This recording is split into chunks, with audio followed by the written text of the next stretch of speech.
Halo teman-teman, balik lagi di channel Bang Aji. Hari ini gue akan membahas tentang koleksi helm sepeda gue. Di depan gue ini sudah ada 5 helm sepeda yang punya bentuk, fungsi, serta harga yang berbeda-beda. Kita juga akan bahas tentang kelebihan serta kekurangannya. Dan tentu saja jenis goes apa yang paling cocok untuk masing-masing dari helm sepeda ini.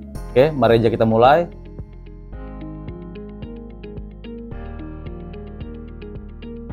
Oke teman-teman, jadi semua helm ini punya keunggulan masing-masing teman-teman. Kalau teman-teman suka ngebut di jalan raya, kalian bisa pilih yang tipe aero. Tapi kalau kalian suka MTB-an maupun commute, kalian bisa pilih yang banyak ventilasi udaranya. Masalah budget, teman-teman bisa menyesuaikan dengan budget masing-masing, dengan preferensi masing-masing budget. Nah semuanya tinggal disesuaikan sama gaya teman-teman dan juga kebutuhan goes teman-teman.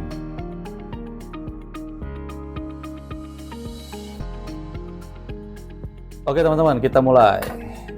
Nah ini helm yang pertama.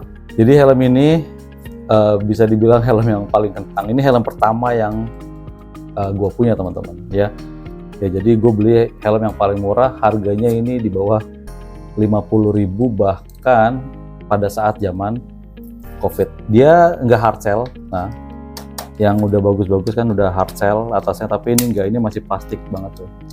Jadi dari atasnya ini bahannya juga bahan kentang banget, terus dari busanya juga kayak busa-busa untuk apa namanya, kalau kita beli TV segala macam gitu modelnya. Terus talinya juga ya talinya tali kentang semua sih teman-teman kalau ini. Cuman sampai sekarang ini helm masih gue simpen karena ini menjadi historical perjalanan hobi sepeda gue ya. Meskipun di sini sudah ada juga untuk pengaturan ukurannya. Jadi buat teman-teman yang kepalanya mungkin besar ataupun yang kecil tetap bisa diatur dari pengaturan sini ya. Terus untuk sistem aerodinamika, maksudnya dia tetap bentuknya lumayan aero ya, lancip ke dari depan ke belakang ini. Terus ventilasinya juga lumayan cukup banyak. Pokoknya kekurangannya ini adalah hanya pada kualitas bahan ya. Bahan di sininya ini juga sama, bahan di selnya dia tidak hard shell maupun dari busa-busanya. Untuk padding standar sama kayak seperti yang lain. Untuk talinya juga bahan talinya ya yang biasa lah ya istilahnya. Dan cenderung ketika tali ini kena keringat dia bau gitu. Jadi ya secara kualitas ini adalah helm pertama gue yang dengan kualitas yang paling kentang lah kurang lebih ya. Oke, ini helmnya yang pertama dan ini cocok untuk commute. Jadi buat perjalanan-perjalanan sekedar muter-muter komplek ini lumayan yang cukup cocok. Oke teman-teman, yang kedua adalah gue pada setelah itu gue beli helm yang lumayan bagus lah ya. Dengan lumayan bagus dalam arti sudah ada peningkatan dari helm pertama gua. Ya ini sudah hard shell. Nah ini udah hard shell, bisa dilihat. Jadi ini nggak kayak tadi, ini udah hard shell. Terus secara bentuk solid ya, baik dari busanya maupun dari shellsnya ini ya. Ini sudah ini mereknya Goop. Tipenya K80 Plus. Gue beli juga ini masih zaman COVID juga ya. Karena gue termasuk cyclist produk pandemi. Terus di sini di depannya ini dia ada magnet teman-teman. Nah ini ada magnet ini. Ini ada magnet. Di sini juga ada magnet. Nah dia sebenarnya ada kacanya. Ada kaca yang bisa ditempel pakai magnet, stuck gitu. Cuman kacanya kebetulan sudah pecah. Jadi kayaknya gue harus beli lagi sih. Gitu. Terus di belakang sini ini gue pasangin lampu ya. Ini kebetulan ini gue pasangin lampu, kebetulan ada posisinya pas, ukurannya pas, jadi gue pasangin lampu. Nanti kalau seandainya buat gue malam biasanya gue pilihannya gue pakai helm yang ini gitu. Terus di dalamnya untuk paddingnya simple, paddingnya ini simple, cuman ada garis-garis saja, beberapa garis di sini ya, nggak ada tambahan lagi. Terus talinya juga menurut gue masih punya kualitas yang hampir sama dengan yang sebelumnya, tapi di sininya sudah ada apa ya, kayak padding lah untuk di dagu. Jadi ya sedikit lebih nyaman dibandingkan yang tadi, sama kualitas dari strapnya nih, ini jauh lebih solid dibandingkan yang pertama. Terus ya karena ini mungkin juga produk apa ya, mungkin ori group, jadi sini ada macam-macam stiker-stikernya, ada kode produksi dan lain sebagainya. Ada stiker-stiker kode produksi, size-nya, ukurannya, terus tahun pembuatannya adalah di sini terlihat 2020. Ya, berarti ya wajar lah karena zaman pandemi itu semua spare part helm maupun aksesoris ya cukup laku gitu. Terus di sini juga ada sama pengunci juga teman-teman. Jadi buat teman-teman ukuran kepala tertentu ini bisa disesuaikan seperti itu ya. Oke, jadi ini adalah helm kedua gua, mereknya Goop, tipenya K80 Plus.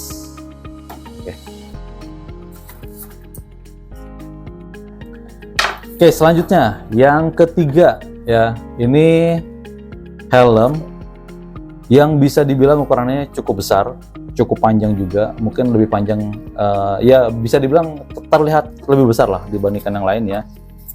Nah, ini untuk ventilasi, bentuknya juga sharpnya tajam-tajam ya, dia bentuknya agak lebih menyiku, tajam-tajam, terus bentuk-bentuk ventilasinya juga ini tulang-tulangannya dia bentuknya sudah tajam-tajam. Terus ada kelebihan yang gue suka di sini adalah dia di dalamnya ada kayak jaring ya.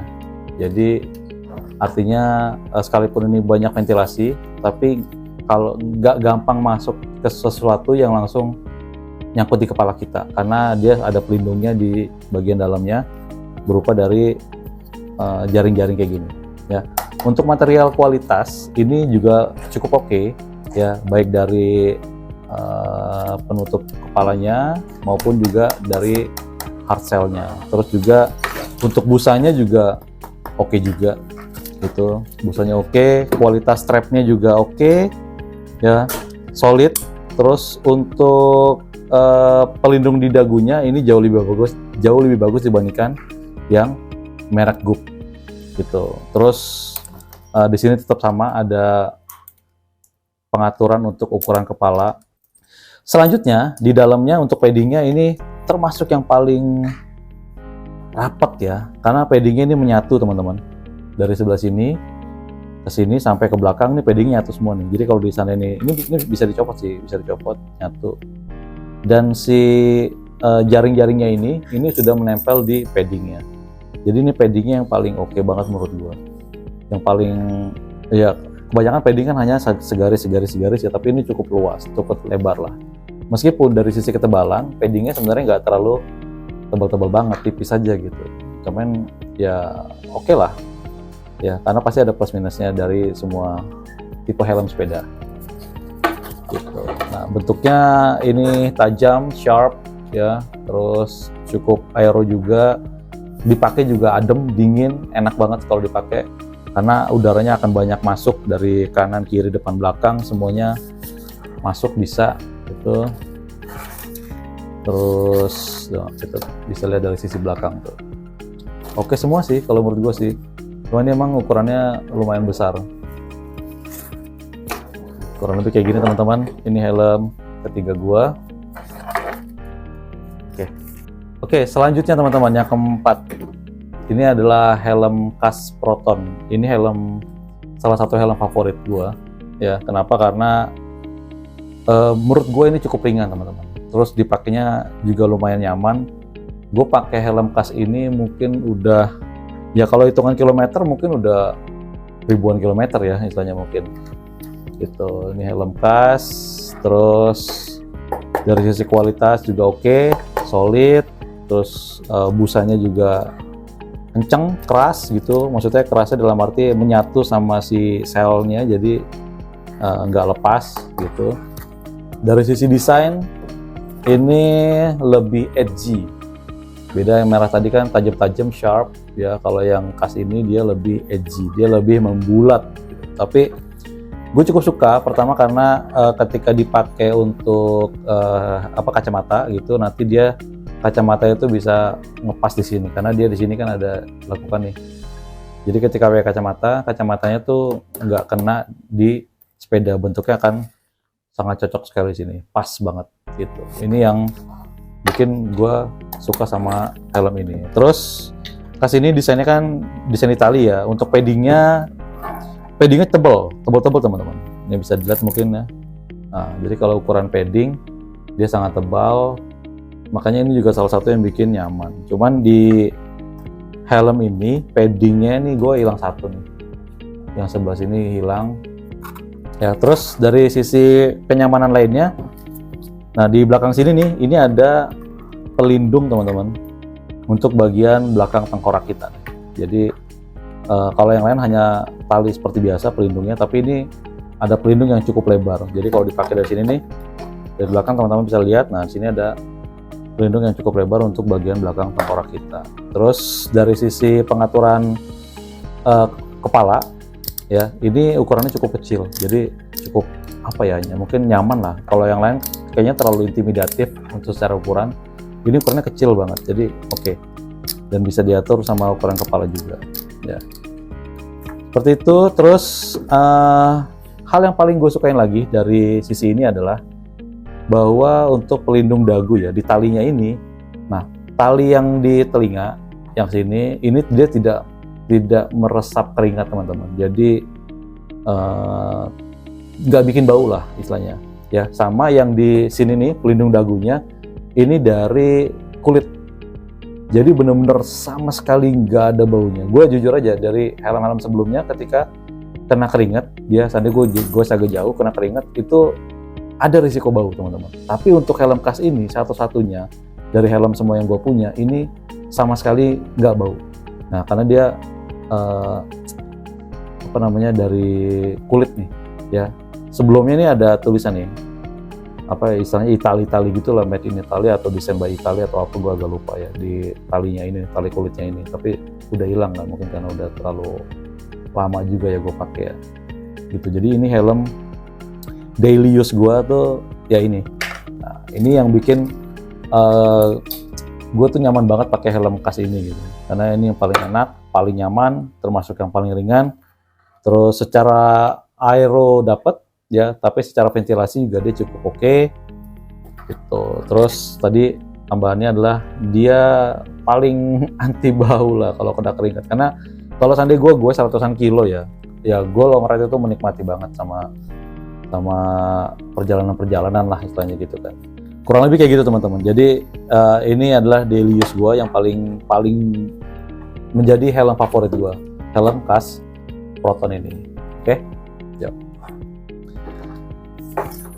Yang terakhir ini adalah helm CRNK ya. CRNK ini juga ya kualitasnya mirip-mirip lah sama helm kas ya. Secara bentuk dia yang paling aero, teman-teman bisa lihat.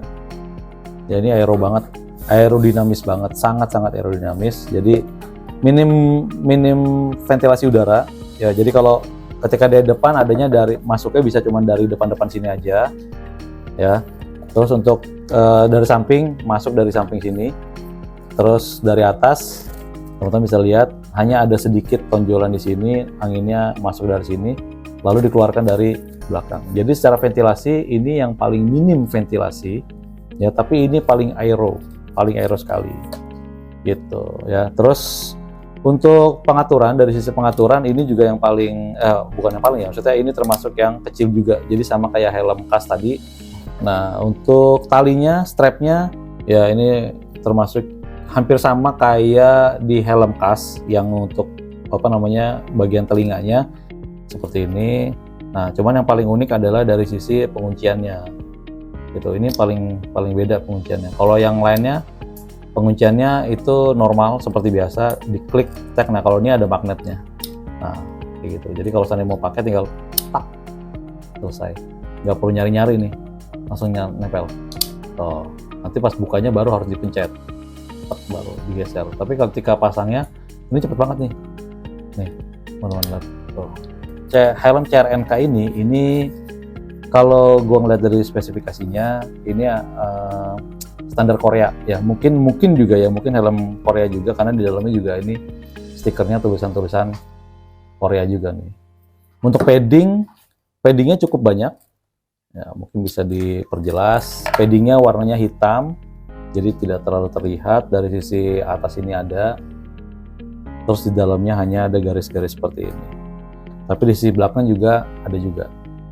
Jadi ini cukup menyeluruh, depan, belakang, samping, bagian dalam, tengah, di jidat juga lumayan ada juga. Helm CRNK ini sebenarnya gue nggak beli teman-teman. Jadi dulu gue punya teman goes, nah tiba-tiba dia stop goes karena dia mau kerja ke Jepang. Itu akhirnya dia menurunkan atau menghibahkan atau mungkin menitipkan helmnya ke gua ya, sehingga ini juga suka juga gue pakai sih. Oke teman-teman, mungkin ini helm terakhir yang gue bahas.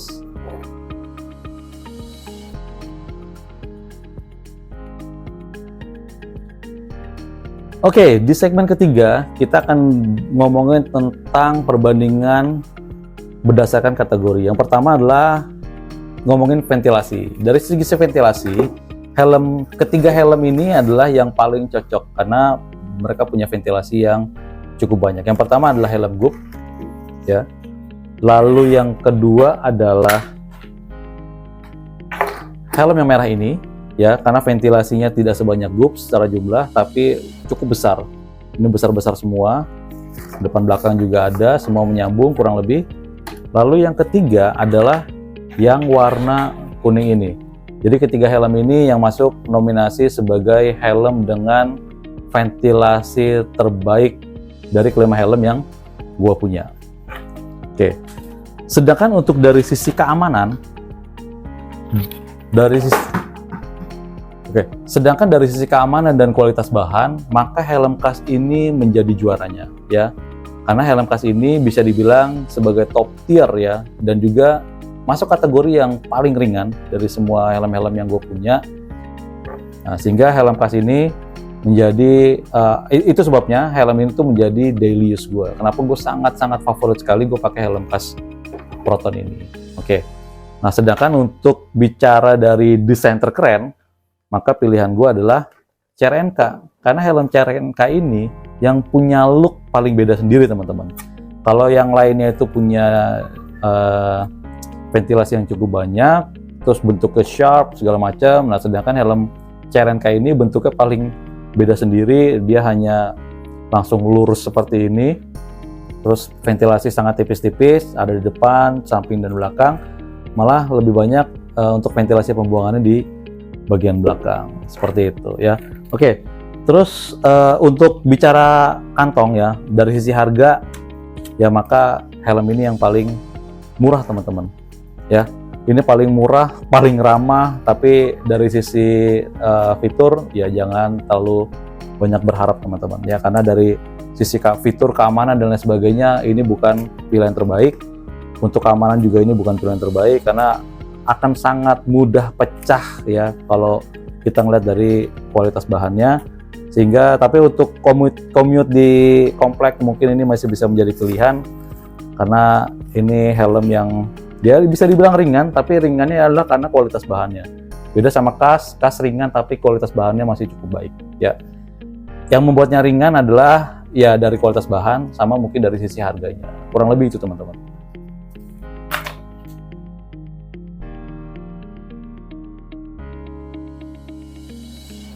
Oke, jadi semua helm ini punya keunggulannya masing-masing. Kalau teman-teman itu suka ngebut di jalan raya, mungkin aero bisa menjadi pilihan teman-teman. Tapi kalau teman-teman suka MTB-an dan juga commute, mungkin yang banyak ventilasi udaranya, itu bisa menjadi pilihan teman-teman. Nah, masalah budget, teman-teman bisa menyesuaikan dengan preferensi budgetnya teman-teman masing-masing. Tinggal teman-teman sesuaikan sama gaya dan juga kebutuhan goesnya teman-teman.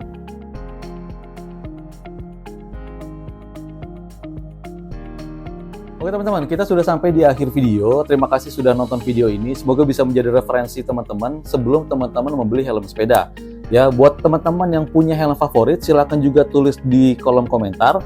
Jangan lupa untuk klik like, share, dan juga subscribe jika teman-teman suka konten-konten sepeda seperti ini. Ya, sampai jumpa di video selanjutnya. Goes terus, sehat terus, dan akhir kata gue ucapin wassalamualaikum warahmatullahi wabarakatuh buat teman-teman gue semua. Thank you guys.